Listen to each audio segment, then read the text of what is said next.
Hello everyone, आपका हमारे channel में स्वागत है। जैसा कि आपको पता है कि हम अपने फाइनेंस सीरीज में फाइनेंस से रिलेटेड इंपॉर्टेंट टॉपिक्स को कवर करते हैं। सो आज का हमारा टॉपिक है 5 ways to save income tax not by tax evasion but by tax planning, जो कि पहले से इनकम टैक्स में दी हुई है।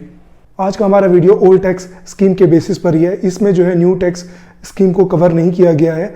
इस साल गवर्नमेंट ने टैक्स पेयर्स को ये ऑप्शन दिया हुआ है कि चाहे तो वह ओल्ड टैक्स स्कीम को ऑप्ट कर सकते हैं या वो नई स्कीम में जा सकते हैं। सो दोस्त टैक्स पेयर जिनको ऐसा लगता है कि ओल्ड स्कीम में उन्हें ये बेनिफिट होता है, तो this video is right for you. आप इस वीडियो के जरिए अपनी टैक्स प्लानिंग को कर सकते हैं। आप जानते ही हैं कि हम हर चीज़ में टैक्स पे करते हैं। अगर हम छोटी से छोटी कोई भी चीज़ परचेज करें तो उसके लिए भी हमको टैक्स पे करने की ज़रूरत पड़ती है। और सबसे ज़्यादा बर्डन आता है इंडिविजुअल टैक्स पेयर के ऊपर, क्योंकि उसको जो है हर चीज़ में पहले ही वो टैक्स देता है जो भी वो परचेज करता है। उसके अलावा से उसको जो है और एडिशनल टैक्स पे करना पड़ता है, जिसकी वजह से उसकी जो इनकम होती है वो और कम हो जाती है। तो अगर वो सही मेथड्स को अप्लाई करे तो वो अपने टैक्स को सेव कर सकता है। आज के वीडियो में हम उन 5 मेथड्स को जानेंगे कि जिसके जरिए एक इंडिविजुअल जो है अपने टैक्स को सेव कर सकता है। सबसे पहले हम ये समझने की कोशिश करते हैं कि टैक्स क्या है।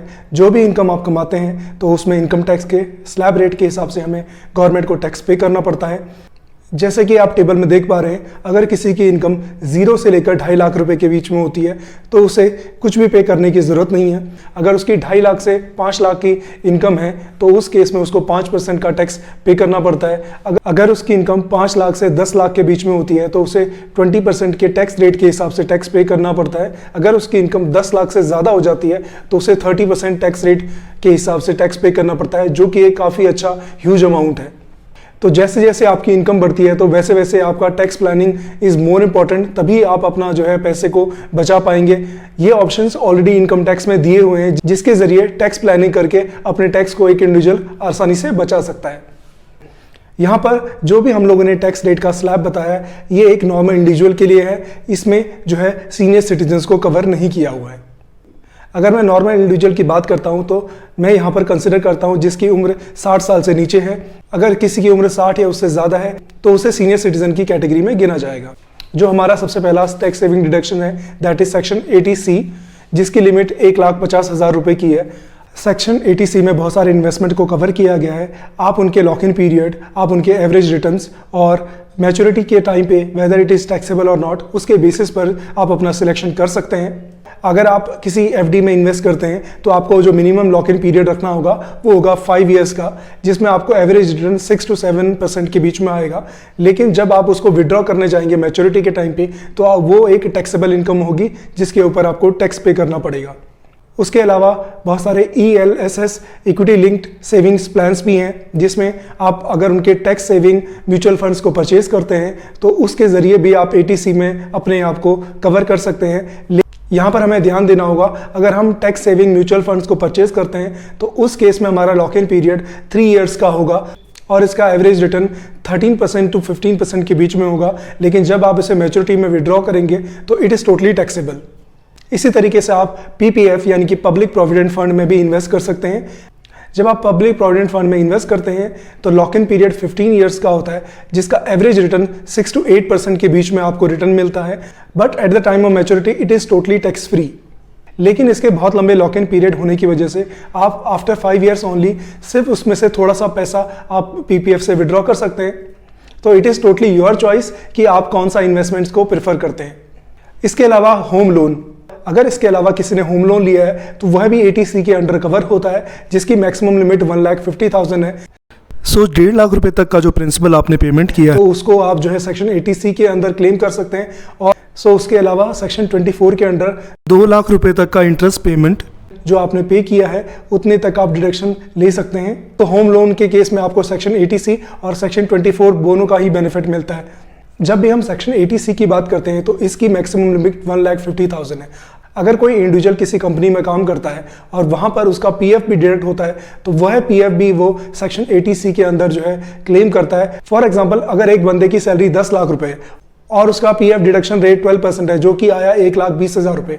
अभी 1.5 लाख रुपए में से 1,20,000 रुपए ऑलरेडी उसने इन्वेस्ट कर दिए हैं, तो for claiming more deductions he has to invest only 30,000 rupees. There is one more saving option जो कि है एनपीएस। अगर आप एनपीएस में एक्स्ट्रा 50,000 और कंट्रीब्यूट करते हैं तो 50,000 रुपीज़ तक की आपको एक एडिशनल डिडक्शंस आपको मिलती है। इस तरीके से आपको डबल डिडक्शंस मिल जाते हैं। एक सेक्शन 80C में 1,50,000 प्लस एनपीएस के कंट्रीब्यूशन का 50,000, तो आपको 2 लाख रुपीस की डिडक्शन एक साल में आसानी से मिल जाती है। चलिए हम आते हैं अपने दूसरे टैक्स सेविंग एग्जम्पशन के ऊपर, जो कि है house rent allowance under section 1013A। अगर आपकी कंपनी आपको हाउस रेंट अलाउंस देती है तो उस केस में भी आप अपने टैक्स की सेविंग कर सकते हैं, लेकिन उस केस में 3 कंडीशंस को आपको ध्यान रखना होगा जिसके जरिए आप जो है टैक्स सेविंग कर सकते हैं। इन तीनों ऑप्शंस में से जो भी सबसे कम आएगा उतना आपको एग्जम्पशन मिल जाएगा। इसकी पहली कंडीशन है house rent allowance receive from the company. इसका दूसरा रूल है 50% या 40% ऑफ द बेसिक पे, 50% फॉर मेट्रो सिटीज और 40% फॉर नॉन मेट्रो सिटीज। इसका तीसरा रूल है रेंट पेड, जो भी आप रेंट पे करते हैं माइनस 10% ऑफ द बेसिक पे। जब भी मैं बेसिक पे की बात करता हूं तो यहां पर डियरनेस अलाउंस भी इंक्लूड होता है, जो कि अगर आपको मिलता है तो इन तीनों ऑप्शंस को कैलकुलेट करने के बाद जो इनमें सबसे कम आएगा उतने तक आप एग्जम्पशन क्लेम कर सकते हैं। हमारा जो तीसरा सेविंग ऑप्शन है सेक्शन 80D हेल्थ इंश्योरेंस। आज की डेट में आपको पता है कि हेल्थ इंश्योरेंस कितना इंपॉर्टेंट है। अगर आपके पास कोई भी एक्सीडेंटल चीजें आ जाती हैं तो उस केस में हेल्थ इंश्योरेंस आपको सेव करता है उन सारे के सारे प्रॉब्लम से। तो चलिए समझते हैं कि सेक्शन 80D के अंदर हमें कितना डिडक्शन हमें मिल सकता है। अगर आपकी उम्र, आपकी वाइफ की उम्र और आपके बच्चों की उम्र 60 साल से कम है और आप उन सब का हेल्थ इंश्योरेंस लेते हैं तो आपको जो है 25,000 रुपये का डिडक्शन मिलता है। अगर किसी की भी उम्र 60 साल से ज्यादा होती है तो उस केस में आपको एडिशनल 25,000 रुपये का डिडक्शन मिलता है। तो टोटल डिडक्शन हो गए 50,000 रुपीज। अगर आप इसके अलावा अपने पेरेंट्स का भी हेल्थ इंश्योरेंस निकालते हैं जिनकी उम्र 60 साल से कम है तो आपको एक और एडिशनल 25,000 रुपीज का बेनिफिट मिलता है। अगर आपके पेरेंट्स की उम्र 60 साल या उससे ज़्यादा है और आप उनका इंश्योरेंस निकालते हो तो आपको एक और एडिशनल बेनिफिट मिलता है जो कि 25,000 रुपीज़। तो आप उस केस में 50,000 रुपीज़ उनके भी क्लेम कर सकते हैं। तो ये डिपेंड करता है कि आपके फैमिली मेंबर्स में और आपके पेरेंट्स की एज कितनी है, उस अकॉर्डिंगली आपको 25,000, 50,000, 75,000 या 1 लाख रुपीज़ तक का डिडक्शन आपको आसानी से मिल सकता है। हमारा नेक्स्ट डिडक्शन ऑप्शन है section 80E interest on education loan. इस केस में इंटरेस्ट ऑन एजुकेशन लोन की कोई लिमिट नहीं है, जितना भी आपने इंटरेस्ट पे किया आप उतने का डिडक्शन क्लेम कर सकते हैं। अगर आपके पेरेंट्स जो है एजुकेशन लोन पे कर रहे हैं तो वो डिडक्शन क्लेम कर सकते हैं। अगर आप सेल्फ अर्निंग है और आप पेमेंट कर रहे हैं एजुकेशन लोन का तो आप डिडक्शन क्लेम कर सकते हैं, लेकिन इसमें डिडक्शन पे करने की एक लिमिट है जो कि है 8 ईयर्स और till the time you are paying the interest whichever is earlier.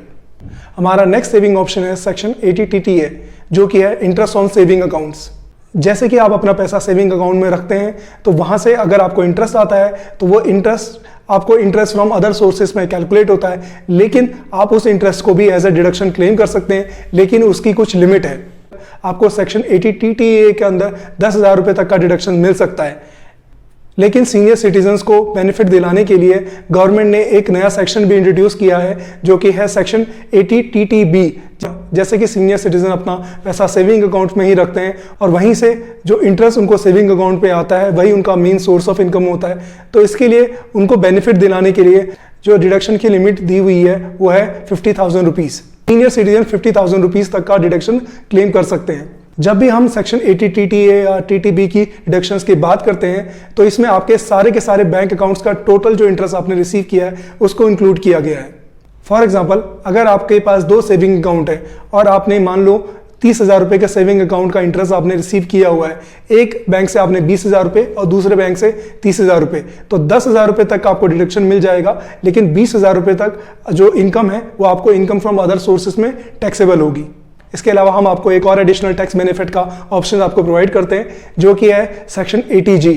अगर आपने किसी भी रिलीफ फंड के अंदर अगर आपने पैसा डोनेट किया है तो उसका भी आप डिडक्शंस ले सकते हैं। जैसे कि आपने किसी रिलीफ फंड जैसे चीफ मिनिस्टर रिलीफ फंड या प्राइम मिनिस्टर रिलीफ फंड में अगर पैसा आपने डोनेट किया है तो आप उसका भी डिडक्शन सेक्शन 80G के अंडर ले सकते हैं। I hope you like the videos. अगर आपके टैक्स सेविंग से रिलेटेड कोई भी क्वेश्चंस है तो आप हमारे कमेंट बॉक्स में क्वेश्चन पूछ सकते हैं। अगर आप चाहते हैं कि हम इसी तरीके के फाइनेंस रिलेटेड वीडियोस आपके लिए लाते रहें और it gives you a value addition, then please like, share and subscribe our channel.